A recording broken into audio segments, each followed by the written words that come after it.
You'd think that when the drinking stops and when the drugs are gone, the danger goes away too. That's what everyone expects. The family, the friend, sometimes even the therapist. But the truth is that sobriety doesn't automatically make someone safe. When a person who's abusive gets sober, what often disappears is the excuse and not the behavior.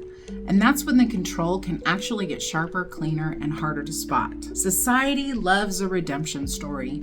We want to believe that sobriety equals transformation, that if the substance was the problem, taking it away obviously will fix everything. But if you remember from episode 1, addiction doesn't actually cause abuse, it only amplifies it. So when someone's abusive and addicted, getting clean doesn't change the underlying belief system, that entitlement, that need to dominate, to control, to have power over another person. It just changes the tactics. Now, Lundy Bancroft said it plainly. Abusive people don't stop being abusive because they're sober. They just find new ways to exert control that fit their new identity. In the early stages of recovery, everything looks hopeful. They're going to meetings, they're talking about accountability, they're reading the books and quoting the slogans. And you, the partner, the family member, the friend, you start to breathe again. You want to believe that it's real this time. But then small things start to feel off. They start using recovery language as leverage. They start policing your emotions, telling you you're being negative or you're not supporting their sobriety. They talk about boundaries, but what they mean is obedience. And suddenly, it's not about drinking or drugs anymore. It's about control through moral authority. Here's what that looks like. They use recovery as image management. They become the changed man, the sober success story. They perform humility publicly while using that image privately to silence you. If you bring up past harm, you're accused of holding on to resentment. They gaslight you through recovery language. They quote the big book. They talk about living amends. But when you point out ongoing control, they say that you're unwilling to forgive and they frame your discomfort as codependence. They use spiritual bypassing a lot. They hide behind God, therapy, and recovery work. You hear things like, I've made peace with my past, or that's between me and my higher power, which really means stop bringing it up. Their control is disguised as care, telling you not to hang out with those people because they're triggers for them, telling you to keep alcohol out of the house for their recovery, and telling you that if you loved them, you'd quit bringing up their past in therapy. That's not partnership, that's supervision. And if you push back, suddenly you're the problem. They tell you you want them to relapse and that you're toxic to their recovery. Sobriety just becomes a cleaner weapon. What often happens next is what researchers call identity flipping. Before, the person's identity centered around being the victim of addiction, the misunderstood person, the tragic one, and even the scapegoat. But after recovery, becomes the hero. The abuser crafts an entirely new persona. They're calm, spiritual, reformed. They become the person who inspires others. And because the world loves a comeback story, they're rewarded for it. People line up to praise them. Oh, they're doing so well and they've changed so much. You must be so proud. Meanwhile, behind closed doors, the control still lives. They may not be drunk anymore, but they still interrupt you, they still track you, and they still twist your words. Only now, if you say something, you're the ungrateful one, and you can't let it go, and you're just being bitter.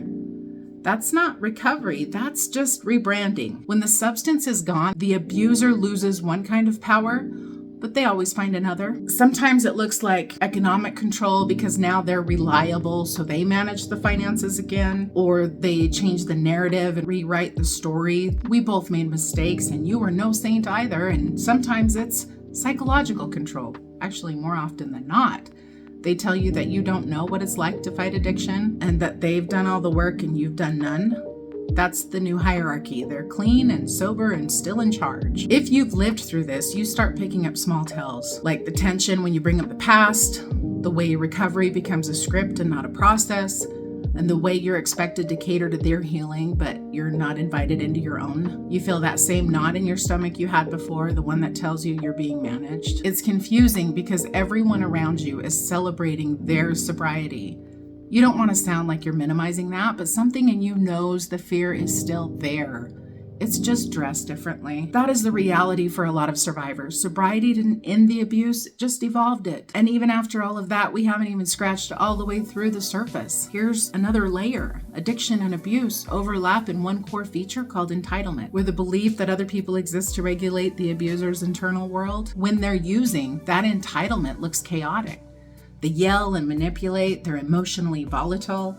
When they're sober, it can look organized, like being calm, persuasive, and even therapeutic. The addiction may go dormant, but the control system doesn't. It just shifts from external chaos to internal governance, and the target is still the same: you. Here are some of the most common tactics used by abusive partners post-sobriety. They take the moral high ground.